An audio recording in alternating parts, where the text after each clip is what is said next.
नमस्ते। वाद विवाद कार्यक्रम के अवरी एगो कड़ी में आप सभी दर्शक लोग के स्वागत करत हैं जा। ई प्रोग्राम में आज हमनी के मेहमान हवन श्रीमती अंजनी मदन जी। आपके बहुत बहुत स्वागत करते हैं जा ई प्रोग्राम में।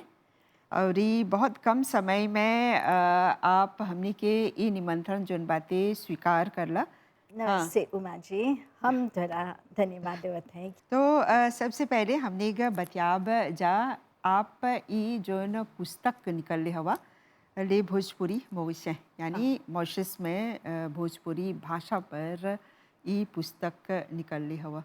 त हमने के बोलिया कि कैसे ई विचार आल, कैसे ई लिखला।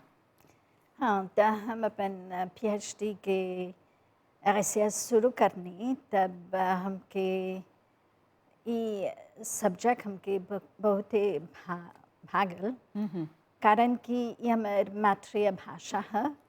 और जब दिखनी सगरो बगल तब बुझाए कमती लोग बतियावता। तो हम सोचनी काहे कि नहीं ई पर एगो रिसर्च करीला। हम्म। तो वही ई देलक। हाँ, हाँ, तो आप थोड़ा सा हमने के बोलिया कि आप जैसे अध्यापिका हुआ और ये पुस्तक भी जोन बातें ये फ्रेंच भाषा में बातें। तो थोड़ा सा अगर शुरू ही में अगर थोड़ा सा अपन परिचय दे देबा। हाँ, तो हम एगो प्रोफेसर है, एजुकेटर है, हम्म। फ्रांसे पढ़ावेला। हम्म। और जब रिसर्च करनी तो फ्रांसे वे में लिखनी होके हम्म। हम बना के रहीला। और ये लगभग 30 बरस से हम काम करेला। हम्म। तो बखैर हमार मातृभाषा भोजपुरी है। हम्म। और जितना भी जानकारी मिलल हमके मन रहल ये सब कोई जानी। ओ खातिर हम ये रिसर्चवा के थेस de doctorat के पुस्तक में बदलनी। हम्म। और ये भोजपुरी ही आप चुनला। हाँ, तो वो हमार मातृभाषा है और ये देखत है कि ओकरा इस क्षेत्र में कुछ काम करे के चाहेला। हम्म। ढेर योजना हो गल बा कमवा। तो वो हम्म। खातिर हम करनी। हाँ, तो मॉरिशस में जब हमने के ई बोलचाल की भाषा हा हाँ, भोजपुरी जोन बातें अगर हमने पीछे मुड़ के देखब जा कुछ साल पहले तो अक्खा मॉरिशस में लगभग 80% लोग जोन बातें भोजपुरी बतियात रहलन जा। और ये अभी 2025 में जब है जा तो अगर आप रिसर्च कर ले हवा कोनो तुलना कर ले हवा कैसे बा। हाँ, तो पहला दिखबा कि दिखबा ऑब्जर्वेशन करके तो दिखबा कि कमती लोग बतियावता। हम्म। तो वो खातिर चाहेला एगो रिसर्च करके। हम्म। तो हम रिसर्चवा करनी क्वेश्चनेयर परे 300 क्वेश्चनेयर प्रिपेयर करनी। और एक करीब 30 गो 30 इंटरव्यू करनी। और में 5 गो फोकस ग्रुप डिस्कशन रहल। हम्म। तो ये सब में जितना जानकारी मिलल तब देखे कौन कौन क्वेश्चन पोज करबा कौन सवाल करबा। हम्म। तो हम देखने कि पुरुष महिला के बतियावता जवान लोग लड़का लोग और सब लाज के जैसे घोबदाश पर दिखने। अरे पुरुष महिला घोबदाश दिखनी दिखने की गांव में कितना बतियावल जाता, शहर में कितना बतियावल जाता, बड़का गांव में कितना बतियावल जाता। और ये दिखनी थोड़ा प्रोफेशन थोड़ा काम करेला तो कौन भाषा के उपयोग करेला घरे काम में सीमा में ये सब देखने। और ये हमने सब कोई हिंदू और मुसलमान लोग आल हैं जा बिहार से। तो हम ये पॉपुलेशन पारंट लेने जौन ये भाषा के लोग के पूर्वज लोग वो बोलते आल हों जा। तो हम उन लोग में ये ग्रुपवा के पर रिसर्चवा करनी। त आप जैसे फ्रेंच पढ़ावेला और ई खोज कार्य जोन बातें आप भोजपुरी भाषा में करला। हाँ, हाँ, तो ई खोज कार्य के दौरान आपके परल बहुत गांव या फिर शहर भी जाए के कुछ संस्था के भी आप जोन बातें लोग से संपर्क स्थापित करला। हाँ, तो रिसर्च के बेतस जाए के चाहला सगरो मोरिस भर। और एक गो नहीं बोलनी तोहरा पुरुष महिला बर मोरिस में सुद में नौ में एस में वेस में संत में सगरो हम किशुनया भेजनी और इंटरव्यू खातिर लोग से गई भेंट करे तो संस्था रहल MGI की एम्बेसी की भोजपुरी स्पीकिंग यूनियन की ऐसा सब संस्था पर गई और ऐसा लोग से मिलनी जेकर कुछ बोले के रहल भोजपुरी पर तो ढेर मना ढेर कोई के हम भेंट करनी अलग से बातचीत करनी और जब गई जब भोजपुरी पर विचार करे जब कोई के भेंट करवा तो ढेर हमारे इंटरव्यू भोजपुरी में होल थोड़ा हिंदी में होल थोड़ा अंग्रेजी फ्रांसी में होल प्रोफेसर बास्तु बिसुंदया कॉलेज गई नहीं तो वहाँ रेक्टर से ओकरा जॉइन करनी तो वो थोड़ा अंग्रेजी थोड़ा फ्रांसी थोड़ा भोजपुरी सब भाषा में हमके अपन सुझाव दिलक। हाँ ठीक। तो ये भोजपुरी जोन बातें मॉरिशस में जोन बातें अभी जोन बातें जिसे आप ही एगो सर्वे करला एनालिस करला दिखत हवा कि भोजपुरी जोन बातें वो घट गल बातें। हाँ तो एकर पीछे विशेष कारण बातें। हाँ पहला तो अब बताओ कि जब दिखनी कौन रिजल्ट बा तो वो रिजल्ट फाइंडिंग्स बतावा था कि महिला पुरुष में ढेर अंतर नहीं बा जेकर 50 से जस्ती बा वो लोग हमेशा से भोजपुरी बोले आलन तो वो लोग बोले लन जा अरे इमें अंतर नहीं बा बाकी जवान लोग बा तो यहाँ पर छोकरा छोकरी के अंतर बा थोड़ा छोकरे लोग थोड़ा कमती बोले लन सा और ऐसे जेनरल दिखबता जवान लोग आज कमती बोलत हन सा ये एगो मेजर फाइंडिंग रहा हमारे रिसर्च के और तो बोला कौन कारण तो ये कारण भी बा ढेर कारण लोग जो इंटरव्यू के द्वारा मिलल और हमें एनालिसिस करनी तो हमरो कारण मिलल तो 2-3 गो कारण हम तोरा बतलाविला कि जौन जौन बोले हों जा हमारे इंटरव्यू के लोग जौन करन सा तो बोले कोई बोले आगे हमने के जब कॉलेज जाए लगलन सा तो गांव से शहर जाते सा तो शहर लिखल जयन सा क्यूसी जयन सा कि कहाँ जयन सा तो वहाँ पर ही वो लोग के मजाक उड़ावत लन जा तू भोजपुरी बोला तो बोलियन से गंवार हुआ तू नहीं जाने ला दूसर भाषा बोले तो ये खातिर वो लोग नहीं बतियावे खोजे तो ऐसे वो लोग के फाची को बंद हो गल और ये सब माँ बाप रहा जौन बोले हमें लड़का के चाहे अंग्रेजी फ्रांसी सीखे के क्रियोली सीखे के चाहेला ताकि उससे कि अपन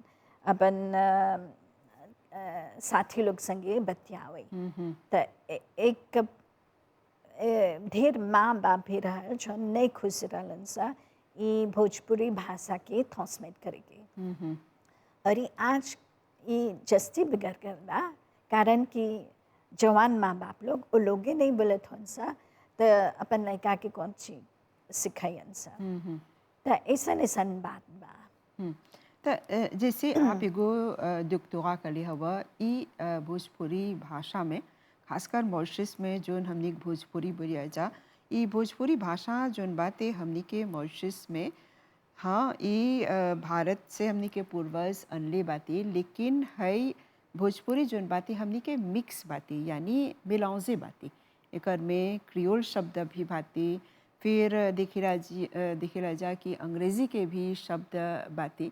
हाँ तो ये एगो स्वाभाविक चीज़ है जब हमने के पूर्वज लोग ऐलन से जिसे खनकात में तो सगरो से आरम बिहार तो ढेर बड़ा बा उत्तर प्रदेश तो बड़ा बा और आज देखबा आगे जस्ट आज देखबा हमारे से बतैला कि 33 मिलियन जना भोजपुरी हब्बी बतियावेलन सा तो जब ऐलन से सगरे से बोरे सैलन सा त यहाँ के दूसर दूसर भाषा रहल त एगो लैंग्वेज मिक्सिंग लिखा हो जाना और हमने खाली नहीं जौन जौन गिरमिटिया लोग गईलन सा फिजी गायाना लाफ्रिक du Sud सगडो गईलन सा तो उन लोगों की भाषा जौन बचल 5 गो देश में आज हबीले बतियावेलन सब बल्कि थोड़ा कमती हो गल बा तो उन लोग की भाषा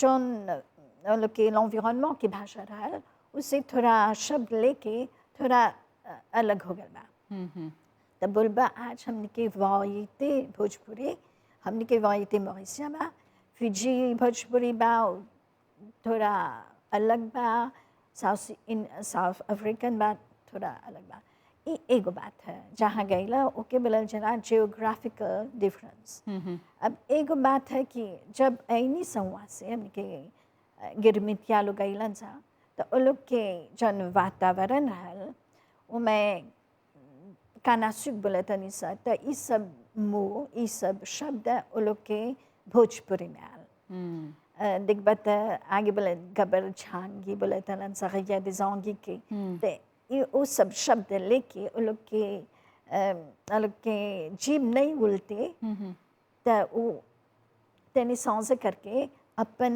भोजपुरी में अनलन सा तो ये तब की बात है हमारे बाप के ओकर लिपुक में दूसर चीजाल हमारे लिपुक में दूसर चीजाल आज के जवान के समय में दूसर बा तो एगो भोजपुरी बोलबा तब बोलबा हमके SMS भेजली बा तो SMS के कैसे खाजे करबा चाहे ला लेवे के तो एगो बात बहुत अच्छा चीज है कि हमने के भोजपुरी देखा अभी जिसने 2023 में 35 में 2 शताब्दी हो जाए एगो भाषा 2 शताब्दी से ये देश में बा वो इवोल्वे होला बदलेला काहे बदलेला दूसर शब्द लेके ताकि वो फंक्शनल रही वो फंक्शनल से सकबा ओके बतियावे समझाए ओकर द्वारा दूसर बात कम्युनिकेट करे तो ओकरा चाहेला दूसर भाषा के शब्द लेवे के ताकि वो फंक्शनल रही ये नहीं होई तो वो भाषा मर जाए तो जैसे आप अध्यापिका हवा स्कूल में काम करेला तो अवरी हमने के बोलिया कि अभी जोन बातें जवान लोग में दिलचस्पी कम बातें लेकिन हिंदी अगर पढ़त हवन सा तो वो लोग के कुछ न ज्ञान चाहेला ई भोजपुरी के भी हाँ तो वो लोग के ज्ञान खाली हिंदी के पढ़ाई से नहीं बा हिंदी की पढ़ाई कमती करेलन सा बाकी वो लोग के सुनेलन सा बॉलीवुड गीत फिल्म दिखेलन सा तो ई द्वारा वो लोग के जानेलन सा मैत्रीज बा हिंदी के समझेलन सा और दूसरी बात ये है कि हमने के गांव में हमने के देश में आज भी ढेर कोई भोजपुरी बोलेला हमने के दादा दादी लोग बोलेलन जा तो हमने सुनेला सर जब सुनबा तो तोहरा जनबा थोड़ा बोलेलन सा सेमी लोकुटर से तो जो स्पीकर हुआ आधा स्पीकर हुआ यानी कि तू समझेला और थोड़ा और कोशिश करबे तो सकबा बतियावे हाँ है बात बिल्कुल सच है कि जवान लोग बोलेला कि वो लोग नहीं समझेलन सा लेकिन वो लोग सुन के समझेलन सा हाँ लेकिन बोलेलन सा नहीं हाँ वो लोग में जानकारी बा हाँ बा हमारे बोलनी फोकस ग्रुप डिस्कशन करने तो वो मैं फोकस ग्रुप है कि ढेर जना के लिए बा तो 2-3 गो रहल तो एगो मैं ढेर जवान रहल तो कोई बोले हाँ हम तो बतियावीला कोई बोले हम नहीं जाने बतियावे कोई बोले हम यूनिवर्सिटी जाइला तो कोई छोकरा लोग हमके सिखाने करेलन से तो भोजपुरी बोले हम बोल देला तो ठगा जालन सा और कोई बोले कि हमने के आज आगे पीछे कोई नहीं बोला था तो कैसे हम नहीं बोला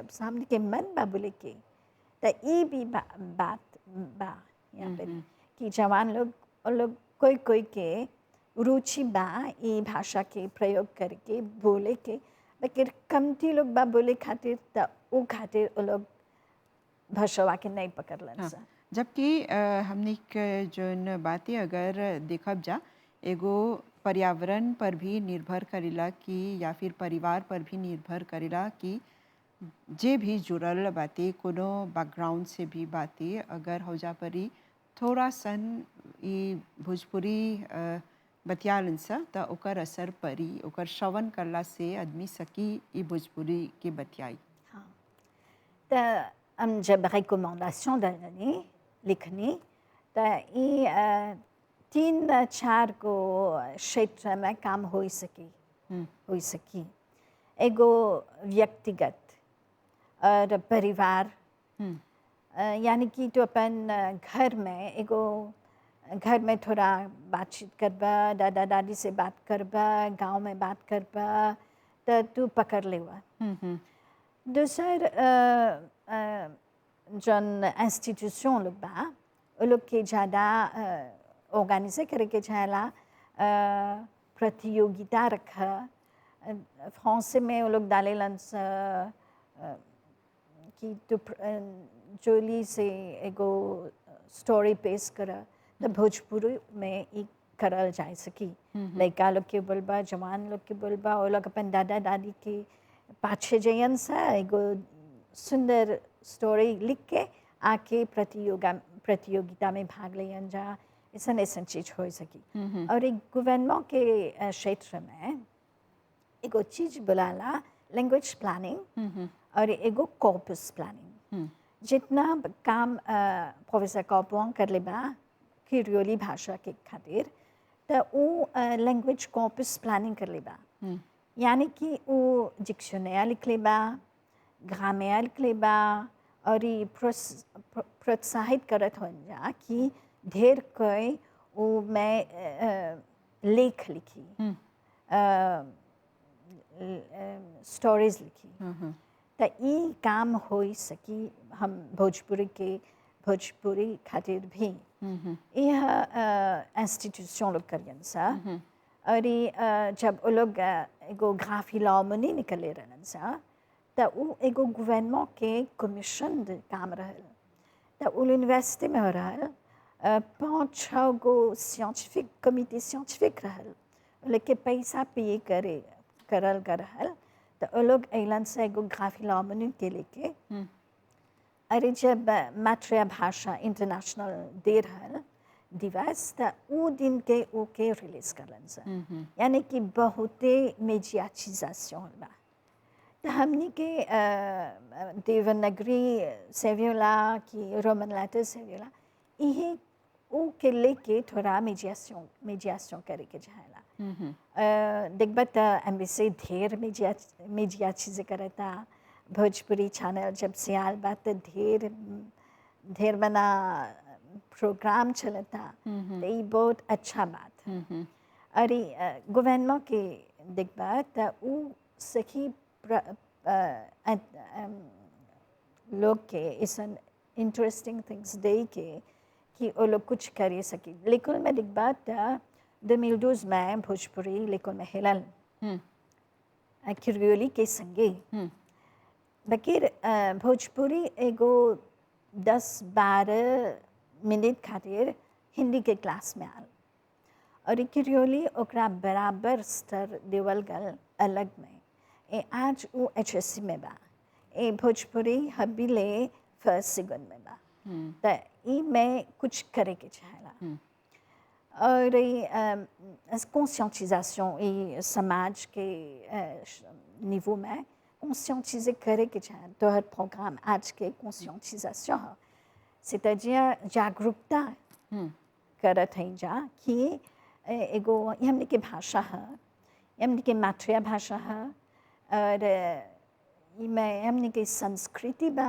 इमें हमने के धरोहर है तो ये संभाल के रखे के चाहला कारण कि मैं ढेर चीज बा और तल इसे देख बा तो बहुत काम बा और एगो चीज जाने के चाहला वो है कि आज भोजपुरी ई हालत में बा तो खाली भोजपुरी ई नहीं है दुनिया भर में दिखबा आज करीब 7 7,000 भाषा बा और इनमें से 7,000 भाषा से 96% वो लोग के हाल भोजपुरी लिखा बा।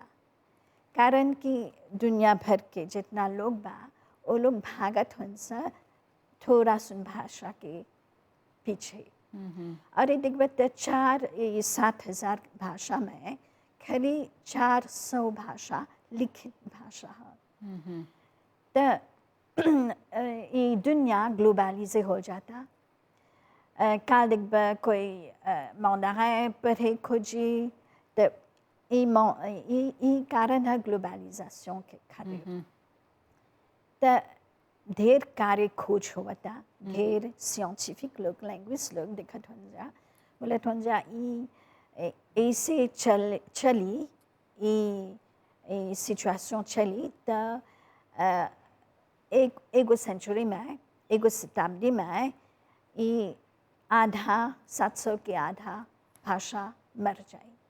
तो ढेर सग्र काम होता, खाली भोजपुरी की काम नहीं दुनिया भर में काम होता कि कैसे अपन मातृभाषा के बचावब जा। ठीक, जैसे हमने ये जानकारी आपसे प्राप्त करी जा कि भोजपुरी के प्रति जोन बातें कैसे दिलचस्पी जोन बातें कम बातें और आप एगो पुस्तक ही निकाल देले हवा मॉरिशस में भोजपुरी भाषा के जोन स्थिति बातें कर पर आप बहुत कैसे वजह अनुसंधान कार्य करे हुआ, बहुत रिसर्च करे हुआ और ये कर बाद ही आप ये पुस्तक के सामने रख रहे हुआ। लेकिन ये पुस्तक में हमने ये भी देख लीजा कि आप बहुत चीज़ के उल्लेख भी कर रहे हुआ। हमने के पूर्वज लोग जब आल रंजा मॉरिशस एकर अलावा दिखत है जा एकर में औरी जोन बड़ा बड़ा व्यक्ति लोग मॉरिशस आल रंजा है जा पर हमने के संस्कृति हमने के भाषा के बढ़ावा दे खातिर इस सब के उल्लेख बाती। तो एकर पीछे कोनो विशेष कारण बा? हाँ, तो जब भाषा के बारे में बतियाइबा तो जाने के जाना कहाँ से आल हन सा एक कब आल हन सा। तो हम तोरा बोली कि जेजुइट 35 से अभी 10 बरिस में 2 शेख हो जाए, 2 शताब्दी हो जाए और भोजपुरी हबी लिख बा और आगे भी रहल।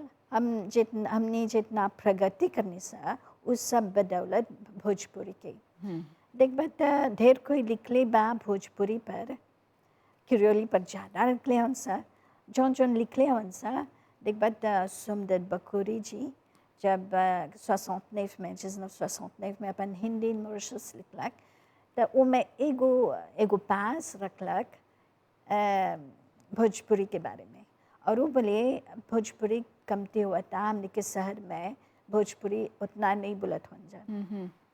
जिसने 70 में जय नारायण रॉय जी आल वो बोला कि वही वो बोले कि हमने की संस्कृति आज भी बा तो वो बदौलत भोजपुरी के और ऐसे ढेर कोई कुछ बोलन जा।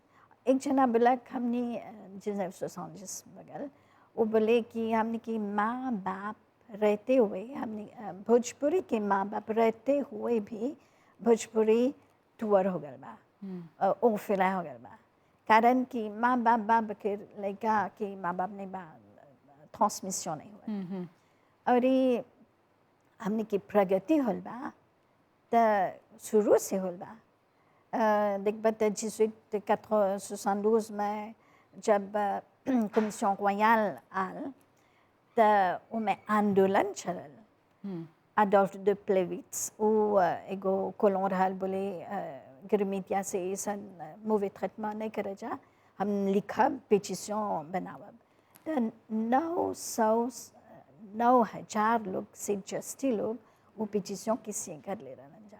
तो हमने के आंदोलन शुरू हो बा भोजपुरी में और ये बाद में 1935 में जब गिरमितिया के आह्वान के एक शताब्दी मनावत रही जा तो ये सब ढेर कोई आंदोलन करलन सा। तब का होल कि 1944 में रेसेंसमेंट की बात करबा तो 1931 में रेसेंसमेंट करलन जा बकर गंदी रहल अंग्रेजी फ्रांसे की जब ये आंदोलन आया तो 44 में हिंदी के रिसेंसमेंट के क्वेश्चन में डलन जा भोजपुरी के दलन से नहीं हिंदी की और हिंदी सब इंडियन भाषा के रिप्रेजेंट करता है।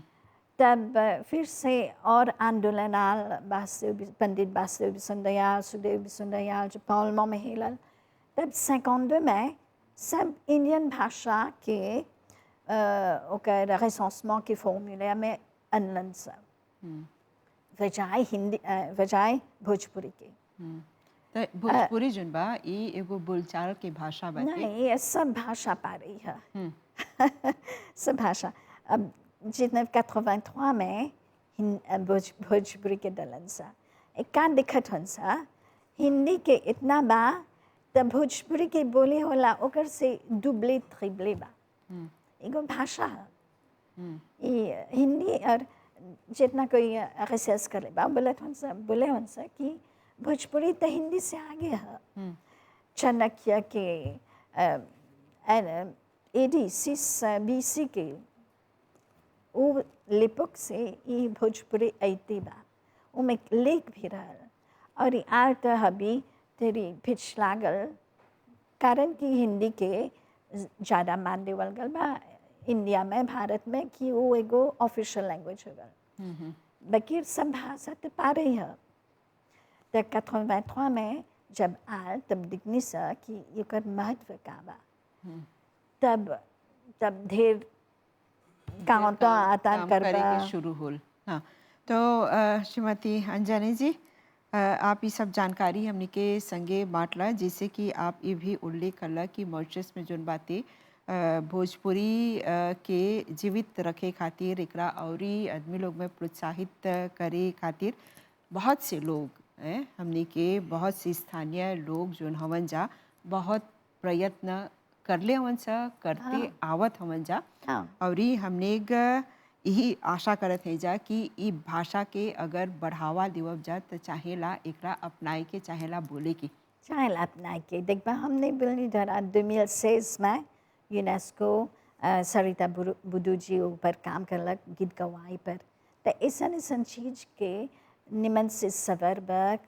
तब सकेला हमने के भाषा फिनों से जीवित हो जाए। तो श्रीमती अंजनी जी आपके बहुत बहुत धन्यवाद देवबजा ये सब जानकारी हमनी के संगे बांटे खातिर और आप के ये जोन पुस्तक बातें एकर में बहुत से जानकारी बातें हमने यही आशा करत है जा कि ये सब जानकारी प्राप्त सकल जाए करे कि मॉरिशस में भोजपुरी के स्थिति कैसे बातें। तो आपके बहुत बहुत धन्यवाद देवत है जा। हम आपके धन्यवाद देवत हैं। तो वाद विवाद कार्यक्रम के ई करी के हमने हैजे परी विराम देवत है जा और एगो प्रोग्राम के संगे आप लोग के सम्मुख आवब जा अभी खातिर हमनी के और हमनी के पूरा प्रसारण टीम के आज्ञा देवत जा। नमस्ते।